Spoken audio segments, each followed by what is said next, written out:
एक बार फिर आप सभी का स्वागत है हमारे अपने चैनल पे बच्चों। जी हाँ, बहुत सारे बच्चे बार बार पूछते कि सर कौन सा लेटर पढ़े, कौन सा लेटर नहीं पढ़े, एग्जाम में कौन सा इंपॉर्टेंट है, ज़रा बता दीजिए। एग्जाम के दिन भागते हैं यहाँ वहाँ। तो बेटा रिक्वेस्ट है, लेटर तो कोई भी आने दो, लिखने का तरीका आपको आना चाहिए। जैसे कि बेटा अगर मुझे एक्सीलेटर, ब्रेक और क्लच का नॉलेज है तो फिर बाइक दे दो, कार दे दो, ट्रक दे दो, भाई आराम से चला लूँगा, बिकॉज मुझे उसका नॉलेज है कि एक्सीलेटर क्या होता है, ब्रेक क्या होता है, क्लच क्या होता है, राइट। उसी तरह लेटर में तीन चीज़ को ध्यान देना होता है। सबसे पहले आपको फॉर्मेट पता होनी चाहिए, ठीक है। सेकंड, आपको कंटेंट पता होना चाहिए। एग्जैक्ट जैसा टेक्स्ट बुक में दिया है वैसा ही लिखूँ तो मार्क्स मिलेंगे, ऐसा नहीं है भैया। अपने लैंग्वेज में थोड़ा मॉडिफाई करके लिखे तो चलेगा, हाँ चलेगा, पर ये नहीं कि घर वाला लेटर लिखना है। और सबसे इंपॉर्टेंट लेटर कौन से है, तो अगर मैं चैप्टर नंबर 6 में कहूँ तो मोस्ट लाइकेबल या मैं बोलूँ मोस्ट रिपीटेटिव लेटर है वो तीन लेटर है। या तो आपको इश्यू ऑफ शेयर्स पूछेंगे, या तो पेमेंट ऑफ डिविडेंड कहेंगे, या तो डिक्लेरेशन ऑफ बोनस। और याद रखना, चाहे कंपनी शेयर इशू करे, चाहे कंपनी बोनस इशू करे, या चाहे कंपनी डिविडेंड पेड करे, तो पेड करने के पहले बोर्ड मीटिंग होगी या एनुअल जनरल मीटिंग होगी या एक्स्ट्रा ऑर्डिनरी जनरल मीटिंग होगी। तो पहले ये नॉलेज ले लो कि कौन से सिचुएशन में कौन सी मीटिंग होती है। मतलब कि अगर कंपनी बोनस बांट रही है तो एक्स्ट्रा ऑर्डिनरी जनरल मीटिंग बुलाएगी, अगर कंपनी डिविडेंड देने वाली है तो पहले बोर्ड मीटिंग हुई होगी, समझ रहे हैं। और ये लेटर लिखता कौन है, तो हर बार लेटर लिखता सेक्रेटरी है, बट किसके कहने पे, बोर्ड ऑफ डायरेक्टर के। तो कुछ भी नहीं आता ना बच्चों, कुछ भी नहीं आता है ना। और 5 में से अगर 1.5 या 2 मार्क्स कवर करने हैं ना तो फॉर्मेट अच्छे से बना लो। और बॉडी ऑफ लेटर लिखे बगैर तो मार्क्स मिलना नहीं है। तो बॉडी ऑफ लेटर में पहला इंट्रोडक्शन दे दो कि this is informing you that, yeah I am directed by board of director, this is informing you that. फिर सब्जेक्ट जो भी सब्जेक्ट दे रहेगा वो उधर लिख देना, या लिखना आई am directed by board of director, this is informing you that the company की मीटिंग कंडक्ट हुई है। अब बोर्ड मीटिंग वोर्ड मीटिंग नहीं समझता है तो डायरेक्ट लिखना कंपनी की मीटिंग कंडक्ट हुई है, उसमें रिजोल्यूशन पास हुआ है। फिर जो सब्जेक्ट लिखा रहेगा ना ऊपर वो सब्जेक्ट लिख देना बस। तो you are eligible to your 1.5 marks और 2 marks, right my dear student. क्योंकि जो भी टॉपिक दिया होगा या जो भी सिचुएशन दी होगी उसके लिए बोर्ड मीटिंग हुई जरूर होगी, और बोर्ड मीटिंग में रिजोल्यूशन पास हुआ रहेगा, और रिजोल्यूशन के बाद ही वो लोग कोई चीज़ डिक्लेयर करेंगे, चाहे वो डिविडेंड हो चाहे वो बोनस हो, राइट माय डियर स्टूडेंट। आज का टॉपिक रहेगा बोनस इशू। और लेटर लिखते समय बच्चे क्या गलती करते वो आप ना दोहराओ, इसके लिए मैं आपको ये बार बार लेटर को छोटा छोटा टुकड़ों में पढ़ाता हूँ। ये टुकड़ों में पढ़ाने का रीजन ये कि लाइन बाहर हो जाएगी माय डियर स्टूडेंट, समझ में आ रहा है। और रट के जाओगे तो पूरे 10 में से 10 लाओगे, यस। और यहाँ पे मिलते हैं बहुत सारे बच्चों को 9, 8, 9, 10 तक भी मिले हैं और मिलेंगे भी, so don't be worried. Text book में अगर आप देखने गए तो पेज नंबर 99 पे ये क्वेश्चन है, इशू ऑफ बोनस शेयर्स। जी हाँ, बोनस शेयर इशू करना है, उसके लिए लेटर है। तो अपन चलते अपने पीपीटी पे। सबसे पहले वहाँ पे क्या क्या लेटर में होना चाहिए एक इंट्रोडक्शन दे देता हूँ मैं आपको। जब आप लेटर लिखो तब एक चीज ध्यान रखना, द बोनस शेयर आर क्या है बेटा, फुल्ली पेड शेयर है गिवन बाय द कंपनी। तो as a gift, bonus share एक गिफ्ट है जो कंपनी अपने एग्जिस्टिंग शेयर होल्डर को देती है। कब देती है, अक्यूमुलेटेड प्रॉफिट, जब कंपनी के अच्छा खासा रिजर्व आ जाता है। और ये टेक्निक है बेटा, रिजर्व को कैपिटल में कन्वर्ट करने की टेक्निक है, इसे रिटर्न अर्निंग भी कहते हैं। जब आपका रिजर्व बहुत जमा हो गया है और उसको कंपनी री इन्वेस्ट करना चाहती है बिजनेस में, तब कंपनी बोनस इशू कर देती है अपने एग्जिस्टिंग इक्विटी शेयर होल्डर को in certain proportion. At equity share holder are the proportion of the share held them, it is a free gift given by the company. When a bonus share are issue, equity share holder are inform sending the letter. जी हाँ, जब भी company bonus issue करेगी तो वो अपने member को letter भेज के बताएगी कि कंपनी बोनस दे रही है, कितना बोनस देने वाली है, उसका कोई प्रपोर्शन होगा तो प्रपोर्शन भी उसमें बताया होगा, राइट माय डियर स्टूडेंट। इसमें आपको बताएगा टोटल नंबर्स ऑफ शेयर कितने हैं, आपको कितना बोनस बांट रहे हैं, एक्स्ट्रा शेयर कितने मिलने वाले हैं, और कंपनी ने जो भी स्टैट्यूटरी प्रोविजन है वो पूरे कर दिए, ये आपको बताया जाएगा। तो सबसे पहले आपको बहुत प्यार से एड्रेस समझा देता हूं। जी हाँ, एड्रेस में गलती नहीं करना है। एड्रेस कितने हो गए, 3 एड्रेस हो गए। पहला एड्रेस रजिस्टर एड्रेस, दूसरा एड्रेस ईमेल एड्रेस, और तीसरा एड्रेस वेबसाइट एड्रेस। ये 3 तो लिख ही देना। सर यही नाम लिखना क्या जरूरी है, क्या यश लिखो, आप कंफर्ट मोटर लिखो, आप राज लिखो, या आप जूलिया लिखो, जो समझते हो लिखो, यही लिखना कंपलसरी नहीं है। एड्रेस यही लिखना कंपलसरी नहीं, बट एड्रेस शॉर्ट रखना। बहुत सारे बच्चे गलती करते थे, एड्रेस में लिखे चाल नंबर 2 गली नंबर 5। ये भाई ये इंडस्ट्री है, ये कंपनी है, चाल में घुसने वाली नहीं है। तो यार अक्कल लगाओ, कंपाउंड होगा, सोसाइटी होगी, ऐसे लिखा। तो यहाँ पे रजिस्टर एड्रेस क्या है, यश इंडस्ट्रियल लिमिटेड, रजिस्टर ऑफिस लिखना है। उसके बाद एक्सप्लेनेशन 102 न्यू MIDC, या फिर लिखो yes MIDC Usha tower camp Mumbai, खत्म, 3 लाइन में खत्म, राइट। उसके बाद में क्या लिखोगे बेटा, CI नंबर कंपलसरी। बेटा इसमें गलती मत करना, जितने भी मैंने लेटर के ऊपर वीडियो बनाए हैं, हर लेटर में मैं आपको सबसे पहले क्या सिखा देता बेटा, CI नंबर लिखना। जी हाँ, CI नंबर लिखना बहुत ज़रूरी है, बहुत ज़रूरी है, बहुत ज़रूरी है। अगर CI नंबर नहीं लिखा तो यस एग्जामिनर के पास राइट से कि आपको 0 दे सकता है वो। CI नंबर मैंडेटरी है। CI नंबर क्या होता है, अगर आप चैनल पे नए हो तो मेरा पहला जो लेटर मैंने पढ़ा है वहाँ पे भी चले जाना, आपको बहुत ईजी वे से मैंने सिखाया है। और अगर वहाँ पे नहीं जा पा रहे हो तो अभी सुन लो कैसे लिखना है। CI number is alpha numerical code, alpha numerical code. यहाँ पे अल्फ़ाबेट और नंबर का कॉम्बिनेशन होता है और टोटल 21 डिजिट का ये बनने वाला है। जब अल्फ़ाबेट लिखोगे तो नंबर याद रखना 1 2 3 ये नंबर लिखना है। और जब नंबर लिखने जाओगे तो लिखना 3 के बाद क्या आएगा, 4 5 और 6 को बाहर लेके आइए। ये लिखने का टेक्निक पकड़ो, 1 2 3 4 5 और 6 कहाँ पे आएगा, बाहर आएगा, राइट। अब नंबर में कोई भी नंबर लिख सकते हो। तो मैं तो आपको बताता हूँ कि बर्थ डेट पकड़ लो, आपकी, आपके पापा की, आपके मम्मी की। बर्थ डेट मतलब मेरी बर्थ डेट है 19, मम्मा का बर्थ डेट है 15 और पापा का बर्थ डेट है 12। हो गए 6 नंबर। आप कौन से साल में जन्मे हो वो साल लिख दो। तो मैं जन्मा हूँ 1984 में, मतलब कंपनी की रजिस्ट्रेशन डेट आ गई। और फिर कोई भी 5 नंबर, तो मैं यहाँ से 4 नंबर चोरी कर लेता हूँ, 1 5 1 2 1 हो गया, 5 हो गया। अब यहाँ पे आपको फिक्स क्या लिखना है, एक अल्फ़ाबेट लिखना है। नॉर्मली 2 अल्फ़ाबेट होता है, या तो L लिख सकते हो या तो U मतलब अनलिस्टेड, L मतलब लिस्टेड। तो हम हमारी कंपनी को ऑलवेज क्या दिखाएंगे, लिस्टेड L, ठीक है। ये L हो गया। आपकी कंपनी कहाँ रजिस्टर्ड है, तो मैं लिखूंगा हर बार Maharashtra, love Maharashtra public limited company, love Maharashtra public limited company, right my dear student. तो क्या लिख रहा हूँ मैं बेटा, love Maharashtra public limited company, इतना लिखने का और आपका पूरा CI नंबर रेडी हो जाएगा। समझ में आया सबको बेटा, समझ में आया। अल्फ़ाबेट क्या आएगा, 1 2 3 और ये नंबर कितने हो गए, तो 3 के बाद क्या आएगा, 4 5 और यहाँ पे क्या आएगा 6। ये अल्फ़ाबेट 6 हो गए। यहाँ पे 5 लिखना है और यहाँ पे 4 लिखना है। कैसे लिखना है वो भी बता दिया मैंने आपको। अब आगे चलते अपन CI नंबर हो गया, तो वेबसाइट एड्रेस, ईमेल एड्रेस और डेट। वेबसाइट एड्रेस में www. यहाँ पे मैंने अनमोल क्यों लिखा है, क्योंकि इसके पहले के लेटर में मैंने अनमोल बताया था। तो बेटा सिंपल बताया, जैसे कि मैंने नाम अगर कंपनी का इंडस्ट्रियल, यश इंडस्ट्रियल लिमिट लिखा है, तो यहाँ पे मैं क्या लिख दूंगा,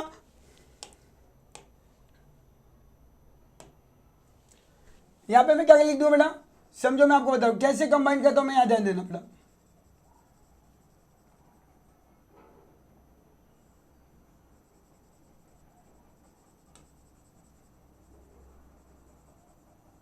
मेरे को तो ये फिलिंग द ब्लैंक्स ही मेरे लिए, ठीक है, ये मेरे लिए फिलिंग द ब्लैंक्स है। मैंने यहाँ पे अनमोल लिखा था जानबूझ के आपके लिए, कि आपको समझे कि कैसे आपको लेटर में सब कुछ सेम रहता है, सिर्फ आपको थोड़ा स्मार्ट वर्क करना होता है एग्जाम में।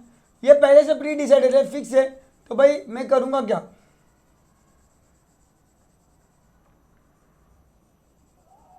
ठीक है। तो देखो यहाँ से अब मुझे क्या करना है, यहाँ पे सिर्फ क्या लिखना है, यहाँ पे यश, तो यहाँ पे YA यश लाइन industrial.com तो भी चलेगा। यहाँ पे मैंने लिखा यश 31@gmail.com। डेट क्या लिखूंगा मैं, 16 अक्टूबर 2019। यहाँ पे 20 भी लिख सकते हो, 21 भी लिख सकते हो, कोई फर्क पड़ने वाला नहीं है, ठीक है। फिर क्या होगा यहाँ पे बेटा, अपना जो भी अपन ने किया चेंज किया ना अपन अभी, यहाँ पे क्या आ जाएगा, यश आ जाएगा, यश आ जाएगा। अनमोल के जगह पे यश इंडस्ट्रियल लिमिटेड, यश 31@gmail.com। फिर लिखोगे फ़ोन नंबर, फिर लिखोगे आपका फैक्स नंबर, अब आएगा रेफरेंस नंबर, यहाँ पे गलती मत करना, जैसे कि लिखा है YIL, तो मैंने लिख दिया पहले कंपनी का शॉर्ट नेम YIL, फिर ये लेटर किसको लिख रहा हूँ, बट ऑफिस ये लेटर शेयर होल्डर को लिख रहा हूँ या फिर मेरे मेंबर को लिख रहा हूँ, और क्या बांटने वाला हूँ, बोनस, तो SB लिख दिया मैंने, फिर लिख दिया 30, और फिर यहाँ पे अगर मैंने 22 लिखा है तो यहाँ पे 22, यहाँ पे डेट 19 है तो यहाँ पे आएगा 19 और 20, राइट, 1920, ये आपका क्या बन जाएगा, रेफरेंस नंबर। रेफरेंस नंबर इसी तरह बनाना है, CN नंबर इसी तरह बनाना है, यहाँ पे मिस्टेक नहीं करना, अदरवाइज मार्क कटेंगे। यस, एड्रेस में युक्ता लिखो या भुक्ता लिखो या रेशमा लिखो या जवेरिया लिखो या सोनिया लिखो, जो लिखना है लिखो, कोई प्रॉब्लम नहीं है, किसी का भी नाम लिख दो और एड्रेस कुछ भी लिख दो, कोई दिक्कत नहीं है, मार्क्स नहीं कटेगा। 3 लाइन में एड्रेस खत्म कर देना। प्लीज़ रिक्वेस्ट कर रहा हूँ, वो अगली गली, बाजू वाला वड़ा पाव, पीछे की दुकान, ये सब मत लिखना। सिंपल युक्ता सरोफ 750 या 832 नारायण पेट है तो यहाँ पे जमुना पाथ, राम नारायण गली, MG road, BG road, Lakshmi road, Pune लिखो, मुंबई लिखो, चलेगा, कोई दिक्कत नहीं है। राइट माय डियर स्टूडेंट, शुरू करते हैं। सब्जेक्ट लिखना है यहाँ पे, सब्जेक्ट क्या आएगा, क्वेश्चन से आएगा, क्वेश्चन में देगा इशू ऑफ बोनस शेयर, वही लिख दो। DS सर लिखना भूलना मत, सैल्यूटेशन है, विदाउट सैल्यूटेशन लेटर स्टार्ट मत करना बच्चों, ठीक है। अब शुरू करते हैं, लेटर लिखना। तो मैंने जो फिक्स लाइन बताई आपको तीनों लेटर में, आई am directed by board of director, secretary पहले ही बोलता है कि ये लेटर में मेरी मर्जी से नहीं लिख रहा हूँ, ये लेटर मुझे बोर्ड ऑफ डायरेक्टर लिखने का है, जो भी कुछ मीटिंग में हुआ वो मैं आपको बताना चाह रहा हूँ। तो स्टार्ट करते हैं। पहली फिक्स लाइन लिखनी है अपने को, क्या हुआ था कंपनी में, तो आई am directed by board of director, मुझे किसने बोला, ये बोर्ड ऑफ डायरेक्टर ने, क्या, तो this is informing you that I am directed by board of directors. This is informing you that accordance with the resolution passed in कौन सी meeting बेटा, extra ordinary general meeting. जी हाँ, extra ordinary general meeting company में या तो annual meeting होगी या तो extra ordinary general meeting की। साल के एंड में जो मीटिंग होती है वो एनुअल जनरल मीटिंग होती है। अगर अर्जेंट में कोई मीटिंग बुलानी पड़ी तो उसको एक्स्ट्रा ऑर्डिनरी जनरल मीटिंग कहते हैं। ये मीटिंग मेंबर्स की मीटिंग होती है। तो आई am directed by board of director, this is informing you that in accordance with the resolution pass, resolution क्या हुआ है, पास, कहाँ पे, एक्स्ट्रा ऑर्डिनरी जनरल मीटिंग में। मैंने पूछा कब पास हुआ, कहाँ पास हुआ, तो extra ordinary general meeting held in company या ऑफ द कंपनी हेल्ड 14 अक्टूबर 2019। ये एक पैराग्राफ खत्म करते पहले, होप आप सबको ये पहला पैराग्राफ समझ में आ गया रहेगा। इतना पहले समझो, आई am directed by board of director, this is informing you that, क्या हुआ है बेटा, क्या इन्फॉर्म करना चाहते हो बेटा, तो इन अकॉर्डेंस विद द क्या, resolution pass in extra ordinary general meeting of a company held on, कब बुलाई गई थी, 14 अक्टूबर 2019 को। ये ध्यान रखना, ये पास डेट रहेगा, आपने लेटर इसके बाद लिखा होगा। शेयर होल्डर क्या लिखा है, इसमें हुआ क्या था भाई, ये मीटिंग में हुआ क्या था, तो जैसे इसके पहले लिखा था ना अपने बेटा डिविडेंड के टाइम पे, डिविडेंड में क्या लिखा था, annual general meeting held and resolution pass, किस चीज का, तो पेमेंट ऑफ डिविडेंड 2.5%, वैसा लिखा था ना अपने वहां पे।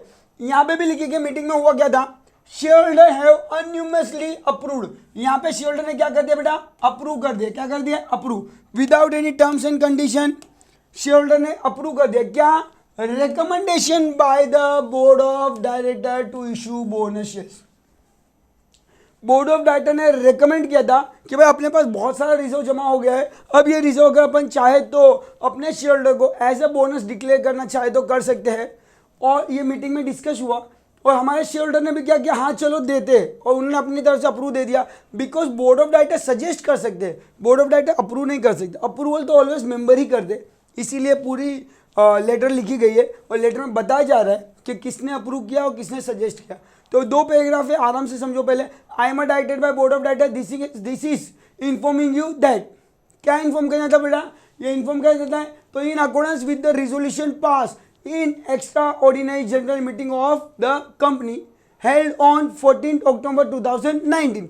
जी हाँ, 14 अक्टूबर 2019 को एक मीटिंग ली गई थी जहाँ पे क्या पास हुआ है, तो बेटा अनयूमसली क्या पास हुआ है, शेयर होल्डर हैव क्या किया है, share holder have unanimously approved, क्या अप्रूव कर दिया है, recommendation of the board of director to issue bonus shares. Share holder इतना लिखना है, शेयर होल्डर ने अप्रूव कर दिया है recommendation of board of director to issue bonus shares. अब कितना बोनस बांटना है और क्या बांटना है वो लिखेंगे, राइट। सो ये आपका पहला पैराग्राफ हो गया जहां पे आप बता रहे हो कि मीटिंग कंडक्ट की गई थी। ये आपका सेकेंड पैराग्राफ हो गया जहां पे अप्रूव हुआ है। थर्ड में क्या अप्रूव हुआ है, तो share holder have been unanimously approved recommended by board of director to issue bonus shares. फिर वहां से चालू करना है बोनस शेयर्स। अब bonus share are issue in ratio 1:1। बेटा मैं सजेस्ट करूंगा 1:1 ही लिखना, नहीं तो कंफ्यूजन हो जाएगा टेबल बनाने में। तो 1:1 का मतलब है हर एक इक्विटी को एक बोनस शेयर मिलने वाला है, ऐसा डिसीजन लिया गया है, right my dear student. So bonus share are issue in the ratio 1:1। One additional share, अब इसको एक्सप्लेन करो 1:1 का मतलब क्या। 1:1 का मतलब क्या, one additional equity shares for every equity share held on record 30 October 2019। ये लिखना भूलना मत। लेटर लिख रहा हूं बेटा, 14 अक्टूबर को मीटिंग हुई थी, उसमें बोला था 13 अक्टूबर तक जितने भी लोगों ने अपने कंपनी के शेयर खरीदे हैं, जितने भी लोगों के पास अपने इक्विटी शेयर है, उन सभी को 1:1 का इक्विटी शेयर देने वाले हैं। तो कितने पैराग्राफ हो गए, 1, 2, 3। इसके पहले भी अपन ने 3 पैराग्राफ लिखे थे, वो कहानी खत्म कर दी थी। पहले में हम इंट्रोडक्शन देते हैं। इंट्रोडक्शन में लिखता हूँ I am a director board of director, this is informing you that. क्या इन्फॉर्म करना चाहते हो बेटा, तो क्या है, तो बेटा इन्फॉर्म करना चाहते हो विद द रिजोल्यूशन। क्या हुआ हमने कंपनी में, रिजोल्यूशन पास इन एक्स्ट्रा ऑर्डिनरी जनरल मीटिंग। कहाँ पे हेल्ड हुई थी, general meeting of the company held on 14 October. Company की मीटिंग है जो 14 अक्टूबर को हेल्ड हुई थी। क्या हुआ था, तो यहाँ पे क्या हुआ बेटा, तो पास हुआ है। A share holder have been unanimously क्या किया, अप्रूव किया है। क्या अप्रूव कर रहे हैं, recommendation of the board of director to issue bonus shares. कौन सा bonus share, bonus shares are issue in the ratio 1:1। Simple, one additional share to every equity existing equity share holder held on record of 30 October. 14 तारीख को अगर आप letter लिख रहे हो तो 13 तारीख तक में जिन्होंने खरीदा उनको ये फैसिलिटी मिलने वाली है। टेबल बनाना है, इजी टेबल है। अब यहाँ पे ना उन्होंने 25 लिखे, आप 25 ने लिख के क्या लिखोगे, 100। Numbers of share held record date 100, numbers of bonus 100, क्योंकि 1:1 का है तो 100 इजी हो जाएगा। And now credit demat account number, क्योंकि ये ऑनलाइन है, यहाँ पे कोई भी नंबर लिख दीजिए, क्लाइंट नंबर और डीपी नंबर। डीपी नंबर मतलब डीपी आईडी मतलब डिपोजिटरी पार्टिसिपेट का आईडी नंबर। आपके डीमेट अकाउंट में डायरेक्ट वो पैसे आने वाले हैं, राइट। चलिए देखते हैं टेबल लिखने में लास्ट में इंश्योरेंस दो कि कंपनी ने सभी स्टैट्यूटरी प्रोविजन कंप्लीट कर लिए। The bonus has completed with the provision of issue of share. तो the company has completed, company ने क्या कर दिया बेटा, कंप्लीट कर दिए provision to issue the bonus shares. The bonus share will issue rank of pari passu with the existing equity share holder without any discrimination. हम आपको ये शेयर्स देने वाले। पेरी पुशू मतलब बेटा आपको जो आपने पैसे दे के इक्विटी शेयर खरीदे उसमें जो अधिकार मिलने वाले वही अधिकार आपको बोनस शेयर्स में भी मिलने वाले हैं। Thanking you, yours faithfully. Company का नाम, साइन, सेक्रेटरी का नाम लिखना भूलना मत, right my dear student. Is it clear. तो यस 3 पैराग्राफ में आपका ये लेटर हो जाता है खत्म आराम से। पहले कौन सी मीटिंग है, एक्स्ट्रा ऑर्डिनरी जनरल मीटिंग है। कब ली गई है, 14 अक्टूबर को ली गई है। ये मीटिंग में क्या डिस्कस हुआ है, तो सिंपल, ये मीटिंग में हमारे मेंबर्स ने क्या किया, approved, recommended by the board of director. क्या रेकमेंड किया, इशू ऑफ बोनस शेयर्स। फिर bonus share issue in the ratio 1:1। Every existing equity share get the 1 additional equity share get free of cost, फुकट में मिलने वाला है, right. Held on 30 October 2019।